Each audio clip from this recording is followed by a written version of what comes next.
दोस्त हैं। देखिए, मैंने जब शुरुआत किया था तो मेरे सामने और भी बहुत सारा विकल्प था। मेरे सामने विकल्प था कि उस वक्त मैं प्रशासनिक सेवाओं की तैयारी कर रहा था और मैं अच्छा स्टूडेंट था। मैं 14 रिटर्न्स निकाला था। मैं इसके पहले ग्राम विकास अधिकारी था। मेरा सिद्धार्थ नगर में लेखपाल पोस्ट पर हुआ था। बैंकिंग सेक्टर में मेरा आया था। एसआईबी में मेरा हुआ था। एसएससी से मेरा हुआ था।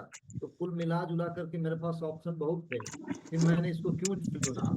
उस एज में लोग जो है चुनते हैं कि जब पढ़ने वाला लड़का है तो वो जो है प्रशासनिक सेवाओं की तरफ अपना रुख करता है। मेरा भी था। लेकिन उसी दौरान जब एक कंपनी मिली तो कंपनी का मैंने स्टडी किया। डायरेक्ट सेलिंग इंडस्ट्री का मैंने स्टडी किया तो एक बात समझ में आई कि कुल मिला जुला करके आपका जो उद्देश्य है वो वहां से भी पूरा नहीं होगा, वो यहीं से पूरा होगा। तो उद्देश्य क्या होता है उसकी मैं बात बताऊंगा कि देखिए, सिंपल सी बात, पैसे कमाने से आपकी समस्या का अंत नहीं होगा। आपकी समस्या क्या है इसको पकड़िए, उसका अंत तब मिल जाएगा। समस्या ये है कि बहुत पैसा कमाना हमारा उद्देश्य नहीं है। पैसा तो आना चाहिए, लेकिन पैसा के साथ साथ हमको टाइम की फ्रीडम होनी चाहिए। और इसके बाद वो इनकम आती हाँ रहे हाँ करने पर भी। असली हाँ। हमारा उद्देश्य होना चाहिए। यार इसी को चलिए, बोलते ठीक है। इसी को बोलते हैं आर्थिक आजादी। तो मैंने क्या देखा था? मैंने आर्थिक आजादी देखा था। आर्थिक आजादी को मैं पकड़ा था। अब आपसे प्रश्न पूछना चाह रहे हैं कि आप आर्थिक आजादी वाले रथ पर सवार हैं कि उसके अलावा? मैंने क्या देखा कि कुछ लोग ऐसे हैं, हिंदुस्तान की 90% आबादी, आदरणीय विवेक सर, जो काम कर रही है ना, वो दूर दूर तक, कहीं दूर दूर तक उसके आसार नहीं तो आर्थिक रूप से आजाद हो जाए। जैसे नौकरी करने वाले, खेती बाड़ी वाले, दुकानदार और प्रोफेशनल, ये लोग जो है ना, कभी भी जो काम कर रहे हैं ये आर्थिक रूप से आजाद नहीं हो सकते।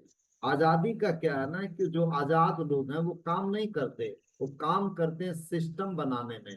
और वो सिस्टम काम करता है, फिर इसके बाद उनको पैसे जाता है। तो एक एग्जांपल मैं ले रहा हूँ कि कोई एक सिस्टम आपका है। जैसे एक व्यक्ति ने एक स्कूल डाल दिया और स्कूल में जो है चलने लगा उसका सिस्टम। तो स्कूल डालने में हो सकता है कि समय लगी हो सकता है। लेकिन जब वो स्कूल रनिंग मोड में आ गया तो स्कूल लाखों रुपया की इनकम देने लगा। और जब इनकम देने लगता है तो याद रखिएगा, एक डॉक्टर भी इनकम ले रहा है लाखों का, और एक स्कूल का जो प्रबंधक है वो भी ले रहा है। लेकिन दोनों में फर्क क्या है कि डॉक्टर को डेली अब ड्यूटी बढ़ गई, वो काम करेगा तो पाएगा, नहीं तो नहीं पाएगा। लेकिन वहीं से फ्री हो गया। तो क्या मिली? पैसा मिला और इसके बाद टाइम फ्रीडम मिला। इसके बाद क्या मिला कि उस व्यक्ति को यहाँ से सिक्योरिटी मिल गई कि उसको कोरोना हो जाए, वो दुनिया से चला जाए, लेकिन उसका स्कूल नहीं जाएगा, उसका सिस्टम नहीं जाएगा। तो मेरे दोस्त, मैंने यही समझा था कि अगर सुरेश, तू मान लीजिए कि टीचर है, और टीचर के अलावा तो आप मान लीजिए कि प्रशासनिक सेवाओं में चला गया, तो फिर क्या हुआ? बाल्टी छोटी है, वहां बड़ी बाल्टी मिल जाएगी। और तुमको निर्माण करना है पाइपलाइन का। तो मेरे सामने सबसे पहले कारण सदैव रहता है कि मैं इसको क्यों करता हूँ। मैं इसलिए करता हूँ कि मैं सिस्टम बना रहा हूँ। तो आप लोग पूछेंगे कि आरसीएम में कैसे सिस्टम बनता है? आरसीएम में सिस्टम बनता है, आप टेक्निकल बन जाइए, आप सिस्टम बन गया आपका। आप पर्ल का पिन लीजिए, एक सिस्टम बन गया, पैसा देगा। और अरे इसके बाद चमन कर आप अच्छा भी पैसा हम आप बिरादरी मदद का मदद है कोनो परमिट ना कोनो कुछ ना है अगर हो तो परमिट जरूर सिस्टम देता है।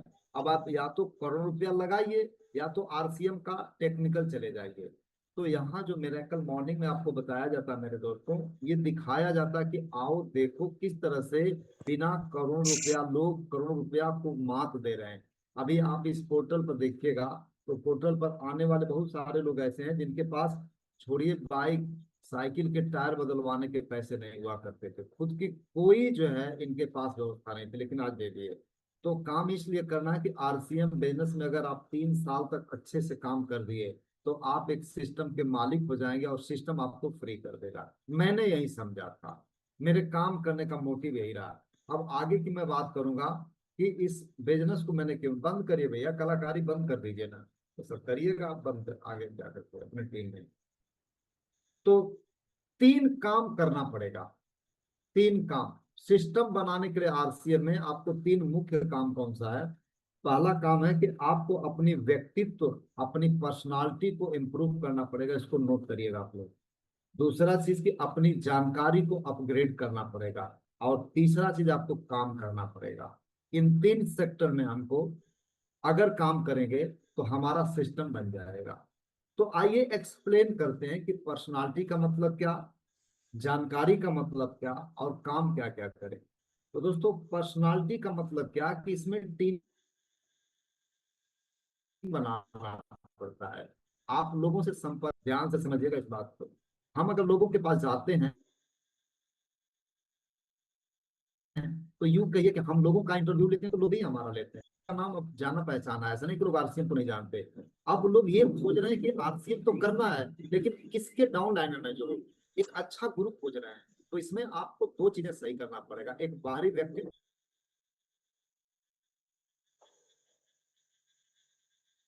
और एक,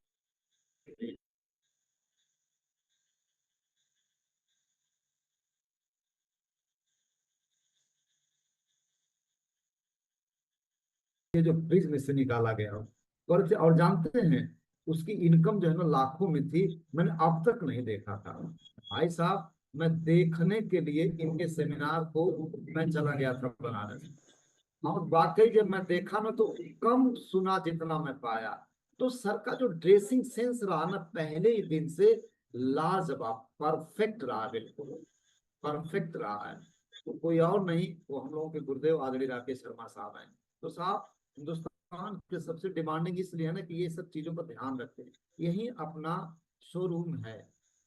तो इसके लिए क्या करना चाहिए, आप लोग लिख लीजिएगा। यूट्यूब पर एक वीडियो पड़ी है, पर्सनालिटी महावीर सहारण, डाल दीजिएगा, आ जाएगा। इसके बाद नोट कर लीजिएगा क्या क्या सही करना होता है, ये बाहरी व्यक्तित्व तो सही हो जाएगा।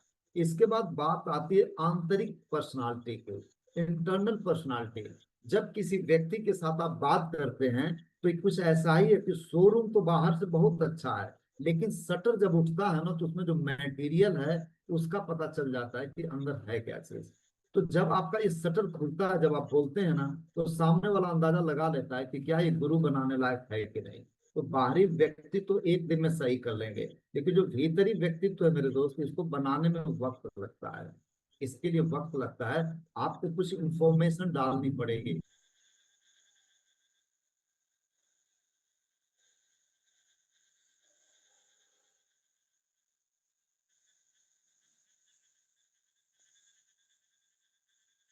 ना है, ये सीखने में पूरा जीवन कम पड़ जाता है। यही आपका आंतरिक व्यक्तित्व है। यूं कह लीजिए कि आपकी पर्सनालिटी अगर बाहरी सही है तो भीतरी पर्सनालिटी जब तक सही नहीं करेंगे दोस्तों, अच्छे लोग नहीं आएंगे। अच्छे लोग आते हैं, सती पंडित जी का एक वर्ड है, लेकिन हमारी कुपात्रता की वजह से हमको छोड़ के चले जाते हैं। मैंने अक्सर लोगों को शिकायत करते देखा है, अपलाइनों की और डाउन लाइन की, क्रॉस लाइन की, सिस्टम की। दरअसल सिस्टम की अगर कमी होती, अपलाइन अगर पूरी होती, तो ये जो आपने देखा है इतना बड़ा जो चमत्कार होता है होता कैसे। तो दरअसल चेहरे धूल पर हैं, हम आईना साफ कर रहे हैं। तो सबसे पहला पॉइंट, हम पर्सनालिटी पर काम करें। लिमिटेड टाइम मिलती है इसलिए थोड़ी थोड़ी बातें मैं कर पाऊंगा। अब सेकंड चीज, अपनी जानकारी को सही करना है, अपना नॉलेज सही करना पड़ेगा। तो नॉलेज अगर नहीं रहेगा, तो जैसे मेरी अपलाइन ने इतने मेरे से कहा था कि एक लड़का आया था जो कि फ्रिज से निकाला गया था, बहुत अच्छा था, मतलब बहुत ही सुंदर था। फिर पूछा कि अच्छा वो क्या लेकर के आया था। करते बहुत अच्छा बिजनेस था। मैं कहा, अरे कुछ तो बताइए महाराज। करते नहीं, वो बहुत अच्छा बिजनेस था। हम कहा कि उसको कुछ तो बताइए, कुछ नहीं बता पाए। एक काम उन्होंने किया कि मुझे सेमिनार तक लेकर के चले गए। तो दोस्त, वो काश प्लान दिखा पाते तो मेरे कुछ लोग जो थे जिनके बाद मैं जुड़ा, मैं तुरंत जुड़ जाता। तो इसकी जानकारी होनी चाहिए अपने पास। जानकारी किन चीज की होनी चाहिए, इसकी मैं बात नहीं करूंगा। देखिए, इसमें जानकारी होनी चाहिए सबसे पहले कि देखिए, टेक्निकल से नीचे तो कोई टारगेट ही मत बनाइएगा इसमें। मैंने बोला ना कि अगर आप आर्थिक रूप से आजाद होना चाहते हैं तो उसकी मंजिल है एमराल्ड। एमराल्ड एक ऐसी पिन है कि अगर आप एमराल्ड बन जाएंगे तो आपको चिंता करने की बात नहीं है। आपके घर में समझ के एक पेट्रोल पंप रन कर रहा है, यूं कह लीजिए कि उससे भी मजबूत सिस्टम खड़ा हो गया। आप पेट्रोल पंप तो नहीं लगवा सकते,